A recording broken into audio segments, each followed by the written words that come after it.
ஹாய்ங்க எல்லோருக்கும் வணக்கம். நம்ம இன்னைக்கு பார்த்தீங்கன்னாக்கா, ஜிஆர்டிக்கே வந்துட்டு நம்ம 11 மந்த் கோல்டு சேவிங் ஸ்கீம் காட்டிகிட்ருக்கோம். ஸோ அதோட பேமெண்ட் பண்ணலான்ட்டு போயிருந்தோம். நம்ம லாஸ்ட் மந்த் பார்த்தீங்கன்னாக்கா, நம்ம ஜுவல்லரி எடுத்திருந்தோம். ஸோ இன்னும் 2 மந்த்தில் வந்துட்டு இன்னும் இருக்கக்கூடிய 2 புக் வந்து க்ளோஸ் பண்ண போகிறோம். ஸோ அது பார்த்தீங்கன்னாக்கா, கிட்டத்தட்ட ஒரு 2 சவரன் வரைக்கும் சேர்த்துருக்கோம். அதுக்கு பார்த்தீங்கன்னா, நம்ம என்ன பொருள் எடுக்கலான்றது சின்னதாக ஒரு கிளான்ஸ் பார்த்துட்ருந்தோம்.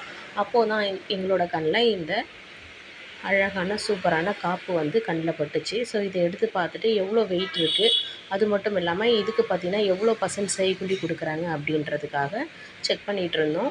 அப்போ பார்த்திங்கன்னா இதோட வெயிட் பார்த்திங்கனாக்கா 24 கிராம்ஸ், கிட்டத்தட்ட வந்து பார்த்திங்கனாக்கா 3 சவரன் வந்திருந்தது. அதோட வேஸ்டேஜ் அதாவது செய்கூலி பார்த்திங்கனாக்கா இதுக்கு வந்துட்டு நமக்கு 18% வரைக்கும் கொடுத்துருந்தாங்க. அதாவது எக்ஸாக்டாக 18%. அப்போ நமக்கு செய்கூலி இல்லாமல் இந்த காப்பு நம்ம எடுத்துக்கலாம் அப்படின்ட்டு இதோட ஃபோட்டோவும், அதுக்கப்புறம் வந்துட்டு இது எவ்வளோ வெயிட் வருது அப்படின்றதையும் பார்த்துட்டு நாங்கள் ஃபோட்டோ எடுத்துகிட்டு வந்துட்டோங்க.